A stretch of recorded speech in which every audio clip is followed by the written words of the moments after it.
As antiquated as the entire job hunting process is, we're going to give you a couple tips for the interview side of things that's helped us in the past. Everybody needs a little help sometimes, you know. Not everybody knows everything, and sometimes you need something. Speak for A little yourself. push. Nah, nobody knows everything.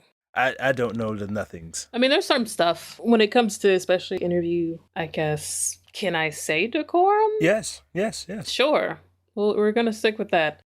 It tends to be the same run of the mill advice. Hey, wear a blue shirt. It's just like nobody cares what color your shirt is. Just look clean and presentable, son. Like, don't pull up dirty. I didn't know the whole color things until I was like damn near like in my 30s.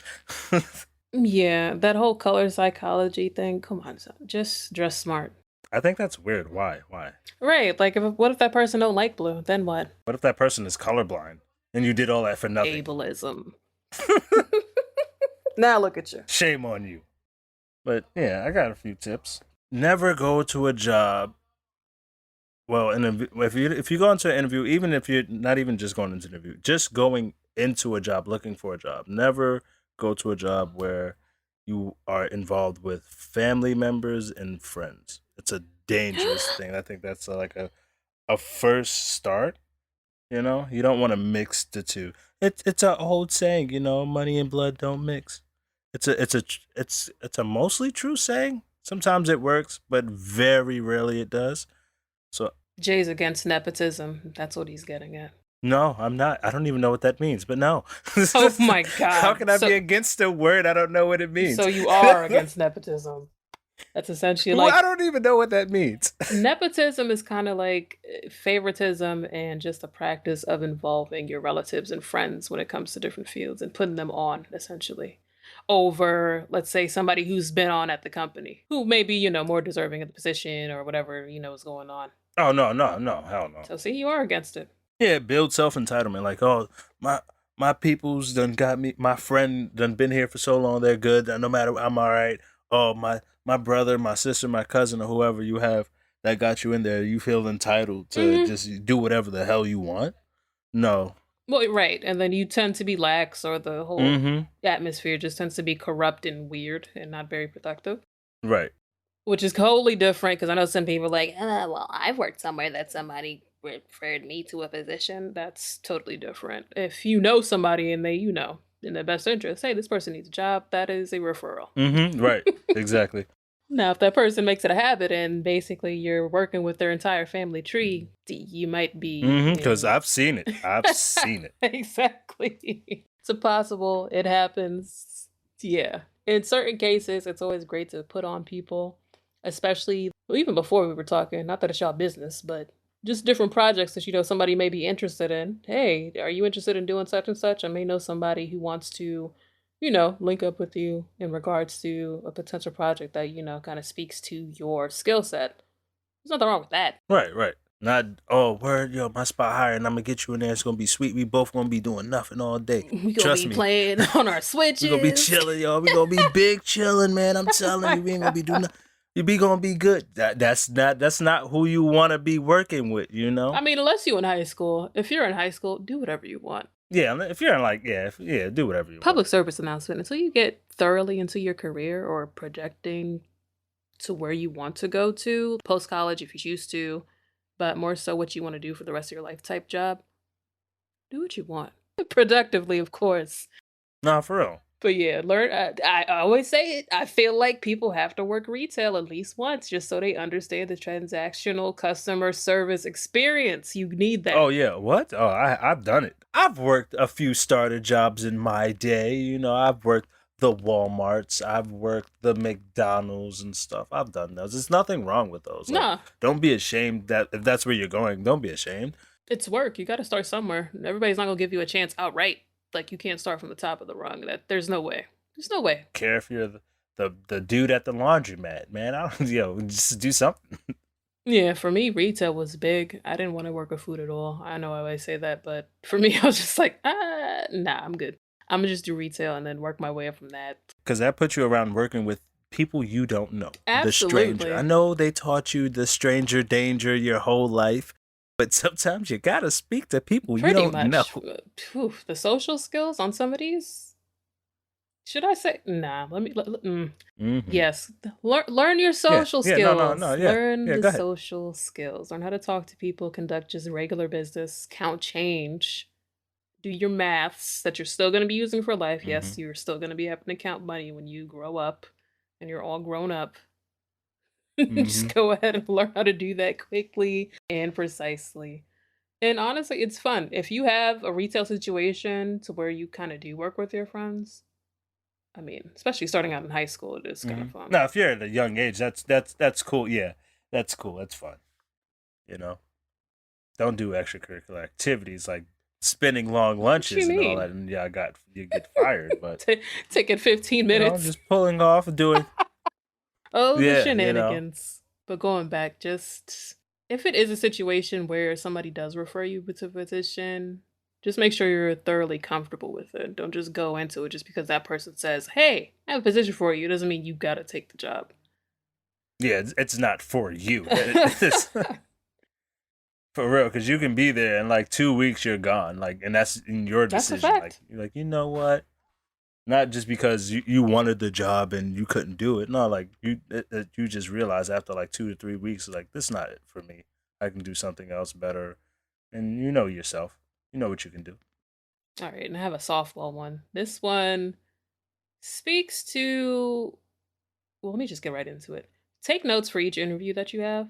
For me personally, I like taking notes during. I mean, I know people say, well, be attentive and all the rest of this stuff, but that, to me, taking notes is being attentive. So that way I can actually remember what's going on and, take down the important things that's being talked about. In respect to the industry that you're in, of course, but don't risk forgetting key moments and information that is shared during the interview. Let's say, for example, you're in a case where there is a situation where you're interviewed multiple times and it's just like, hey, remember we talked about the first interview? And say you are actively interviewing with other companies, you kind of want to make sure that you are on point. Word. That's something I lack. That's so I've learned that. That's something I'm learning. Because if somebody was asking me in the second interview, like, do you remember? I'm like, Mm-hmm. nah, son. And let it be like one of the more serious ones where there's more than two interviews. Yeah. Mm-hmm. And even just for yourself, just to keep track of the whole process. I know even when you're looking, maybe even while you have something or when you don't have something, it can get very annoying and burdensome. But just to keep track of what you're Right. doing, who you've talked to, and where, like the company, just basic information to where you can actually remember. Because if somebody just calls you up one day and is just like, hey, remember you applied for blah, blah, blah, that way you kind of have something to fall back on and not just your brain. It's okay to Word. write stuff down. And speaking of like multiple interviews, if you don't get the job, you can take that information that you got, that with the notes you took, and use that into the next interview, because a lot of interviews hold the same like mundane questions. That's a fact. A lot of interviews, 95% of the interviews that you have will be exactly the same. And this is coming from a So creative, for real. and even within this industry, a lot of people try it. And when I say try it, they try to jump through hoops, kind of like, oh, let me trick you and ask you a clever question type of deal. That's nothing new. People will try to do that Mm-hmm. all the time to you. For real, because you don't fail that question in one interview, and the next interview you hear that question, and now you know how to answer it. Exactly. Just keep stuff in your pocket because that can help you prepare for later or the next one. Mm-hmm. So I guess I would say for as a tip next would be keeping your expectations low, but also keeping your interest in the interview high. Just stay focused on it. I think we already said this, right? We literally say this every episode, even if it's an episode about fish sticks. Manage your expectations. Right. Like really focus. In general, of course, keep a positive outlook when you're applying. Again, it is a daunting process, full of sometimes rejection, sometimes no callbacks, or even word from people that you have had contact with. And it's kind of like, oh, okay, so we ghosted interviews now. Bet. But yeah, when you're applying and when you're on the hunt, don't put all of your eggs in one basket. Lose the idea of a dream job and just replace that with your Mm-hmm. ideal job. There's just so many things and moving parts to your career, let alone your life Yes. that you have going on. You don't want to be, swayed with the promise of this one position that's going to essentially make or break you, I'll say. Like we were saying, like not being afraid to go to retail starting. Like people coming out, like you done got your fancy schmancy degree, but the peoples are not looking at your degree, and because your experience, the weird thing that they want with experience blows my mind. So you got to do retail. So that's why I say, keep your interest high, even though you're looking down like, I've done spent Yeah. X amount of years getting this, that, and the third, and I'm only here just to get by. And dude, don't do that. Yeah. Dude, Honestly, don't it do doesn't that. matter. You have to remember and realize like sometimes people are literally just taking a chance with you. I know it sounds like very hoity-toity, but They don't know who you are. Like exactly. An interview is not going to tell you who Becky is, like thoroughly through and through as a person. You're not going to meet Becky until the first time y'all have sit down and have a one-on-one, or until a high pressure situation. they don't know who you are. Ain't no way. It's like a meet and greet, which is a great Mm-hmm. transition into my next one. Be prepared to interview who you are interviewing with. Now, when I say this, have your questions prepared and keep your ears open as you speak for relevant callbacks, because people love when you can retain information on the spot and hold a conversation. Those are the types of interviews that I do well in because it's more comfortable and less robotic and less 20 things to ask an internal candidate. It's just like, why are we doing this? Tell me about a time when you had a challenging problem and you had to solve it. Like, those types of easy questions when they come to mind. Of course, be prepared for those types of things because the scenario questions, sometimes you'll think of them, but then sometimes you'll lose like certain details. But just have some details in your pockets that you can just throw it out and just answer those questions. Just have some type of interest. Keep your interest high in there. So if you have your interest high, you also would have, because they like that, having questions for them. Don't just be like, mm-hmm, Oh, yeah. yes, sir. Yes, ma'am. Mm-hmm. Yes, I do too. Do that. No, just have some questions. Because when a job is of true interest to you, you tend to do better in the process anyway. And that's before, during, and after securing that position. Word.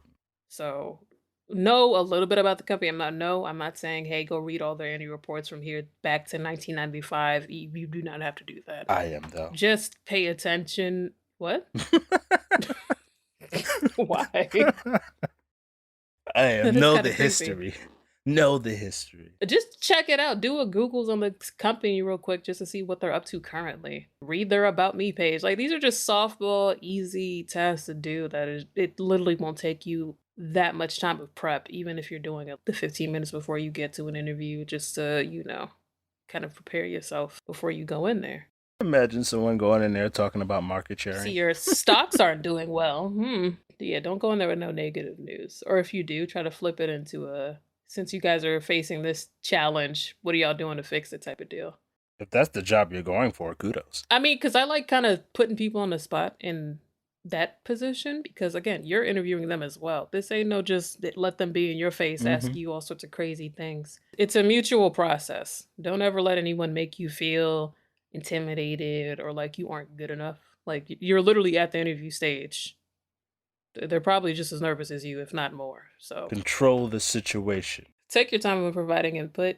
You also don't want to seem too rehearsed, like you're reading off of a book word by word with your finger to the page, reading like this. Don't do that because that sounds weird, and you just want to make it seem like a natural conversation. Like you're just speaking with, I don't want to say like a friend because don't nobody need no friends at work, but that's a whole nother Word, don't be all robotic. Where you want to know? No. I'm gonna get. I can't go to tangent. Nope. That's why I said that's another episode. I was gonna go on a tangent. It's so weird. Fine. It's fine. Okay, go ahead. No, why do they tell you your entire life, getting your first job and all that? Parents always tell you you didn't go to work to make friends, right? But then the older people at your job gets mad at you because you're not the friendliest person there. I always thought that was so weird. Like, because you don't want to be their friend. Exactly. And the funny thing is, it don't always be the older people too. It be people that are younger than you that be like they don't like to talk to nobody. Should I? No, I'm not gonna go in. I could, but I won't. We'll leave that for another one. Tend to approach an interview with the company's needs in mind, but don't forget about yourself in the entire process. This is for you as well. So feel free, prepare those questions. Have the normal softball ones as far as like the company culture and everything. depending on where the location is. I mean, you can ask about benefits and stuff. Don't be afraid to ask about benefits. I don't know why people feel like it's, oh, you shouldn't ask about benefit. If I'm gonna be at the job, you can ask about benefits. It's okay. Yeah, it's like taboo or something. Even like negotiation, that's a whole separate episode within itself. People need to be paid what they're worth, and a lot of people do not negotiate when it comes to positions. They'll just take whatever's on the table, which you should not be doing. But put a pin in it. Word. Unless it's your first job. Unless it's your first job, you don't have much room. Yeah, I don't want the kid to be like, no. But no. I know, right? I want 100,000 first job. Working retail, Right. like no, ain't no way. But just know the industry standard for the position that you're going in, and for inexperienced workers. That's it. That's all. Going there to sign up to be a fry cook and you want like 20,000 a month. Like, no, it's not gonna happen, G. I mean, why don't they deserve 20,000 with the people that they got to deal with? I didn't say that. I didn't say that. I'm just saying. Here he goes. He don't respect fry cooks, y'all. I used to be a fry cook. I was in there making the Krabby Patties. So you don't feel like you deserve 20,000 at that time of your life? Ma'am, I don't even want to explain how much I was getting paid flipping that. Oh my god. Minimum wage back then? Yeah, Yeah. what minimum wage? Jeez. Huh. Y'all thought y'all see hard times now? Please. They're starting to bend and fold to just 15, and people still screaming about people making $15 an hour for jobs that y'all don't want to. You know what? No. This is not a ranting episode. Positivity. Back in Light my day, interviewing. let's tell you, it was Yeah, pretty much. the low single digits. You would have thought it was the 70s. When will people realize that nobody is making what they're worth? And let's have that discussion rather than what minimum wage should be when you haven't even made minimum wage in how many years? Why are you concerned about it? Word. Anyway. So, moving on. Probably said it before. Building vocabulary, Just have the proper vocabulary. You can't go in there with the ums and you like build a vocabulary. It's important. Get a damn thesaurus. Like, or if you're me on here, I want to say I feel like this is me sunning myself right now, but yeah, don't do that. Yeah, because I'm speaking to myself as well. I'll do that. Or try not to. Once you make like a conscious effort not to do something, you're gonna keep saying it just happens. So try to pull away from that. Even make a list of words that you want to use other than reusing buzzwords over and over again. Use hot. And learn how to use those words that you learned. True, especially if it speaks to that industry. Yeah, because if you use them wrong in a sentence, oh my God. You don't know why you didn't get the job. Build your vocabulary. It'll help. Not just in an interview, in life, You might find some words that you didn't know you liked. Some big fancy words.